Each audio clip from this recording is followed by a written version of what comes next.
اعوذ باللہ من الشیطان الرجیم بسم اللہ الرحمن الرحیم۔ اقبال کی ایک چھوٹی سی ایک اور نظم، وہ ہے دعا۔ یا رب دل مسلم کو وہ زندہ تمنا دے، جو قلب کو گرما دے، جو روح کو تڑپا دے۔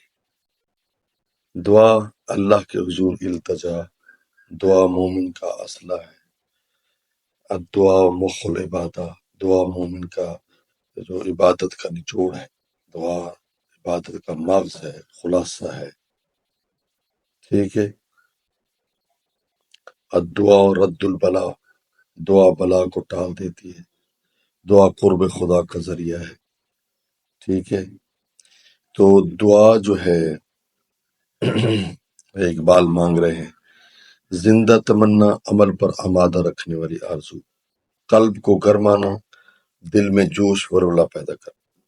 مطلب یہ ہے کہ اس نظم میں اقبال بارگاہ الہی میں یوں دعا گو ہے کہ اے مالک دو جہاں، مسلمانوں کے دلوں میں ایسی بیدار تمنائیں پیدا کر کہ جو ہر دل کو مضطرب کر دے اور ان کی روح کو تڑپا دے، چونکا دے، بیدار کر دے۔ پھر وادی فاراں کے ہر ذرے کو چمکا دے، پھر شوق تماشا دے، پھر ذوق تقاضا دے۔ سبحان اللہ۔ وادی فاراں وہ وادی جہاں سے اسلام کا آغاز ہوا تھا۔ فاراں مکہ کی ایک پہاڑی ہے، یعنی خانہ کعبہ۔ شوق تماشا، دیکھنے یعنی اسلام کی تجلیوں کو دیکھنے کی خواہش، اسلام کی تجلیوں کو دیکھنے کی خواہش۔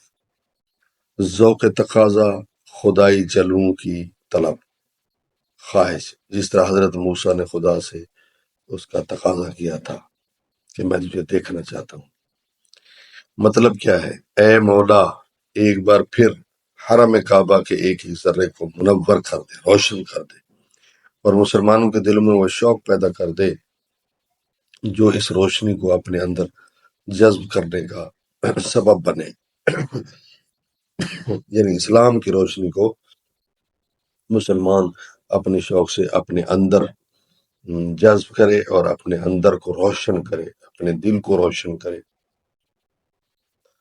محروم تماشا کو پھر دیدہ بینا دے، دیکھا ہے جو کچھ میں نے اوروں کو بھی دکھلا دے۔ محروم تماشا، دیکھنے سے بے نصیب جی، جن کو نہیں ملا۔ بصیرت سے آری، دیدہ بینا دیکھنے والی آنکھ، بصیرت اوروں کو، دوسروں کو، قوم کو۔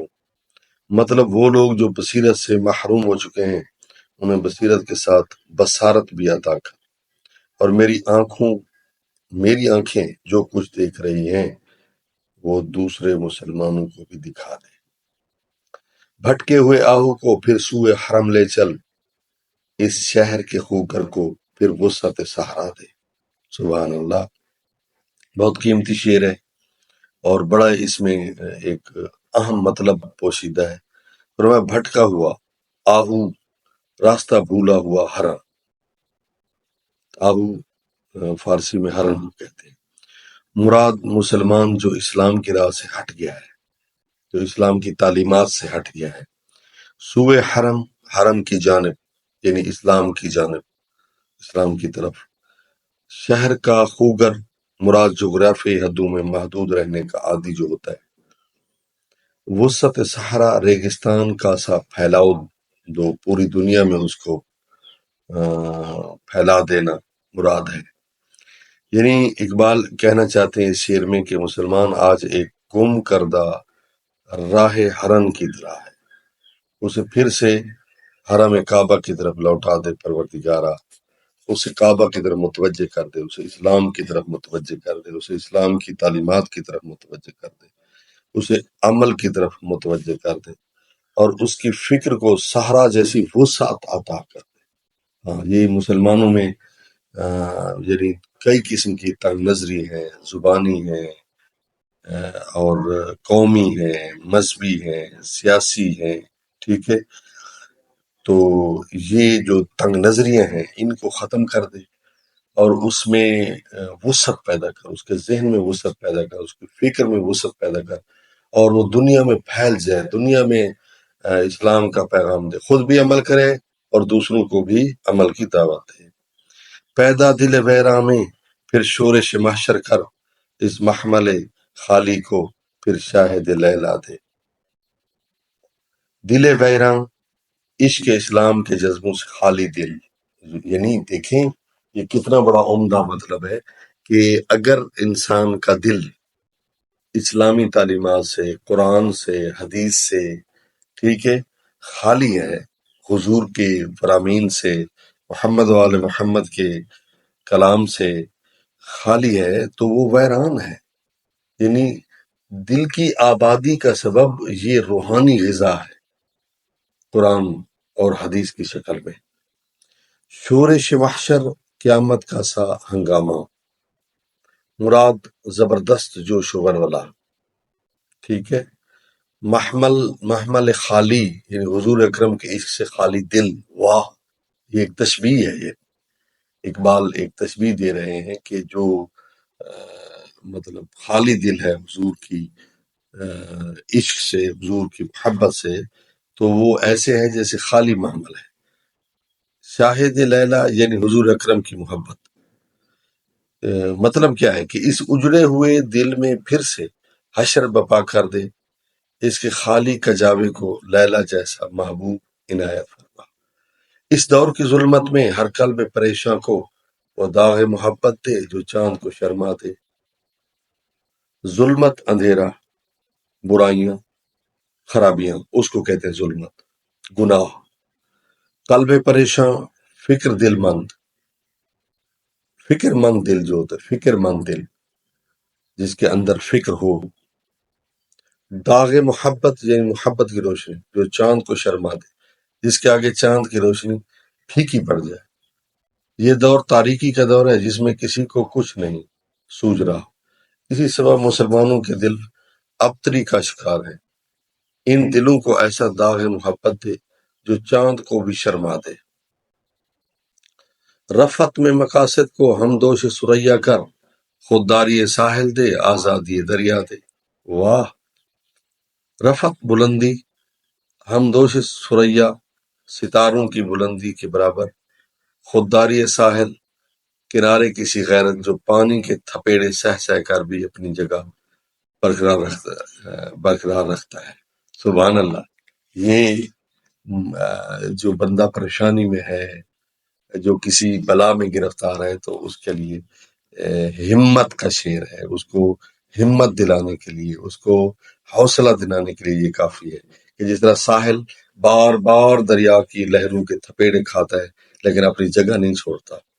آزادی دریا، جس طرح دریا یا سمندر کا پانی جدھر چاہتا ہے رخ موڑ لیتا ہے۔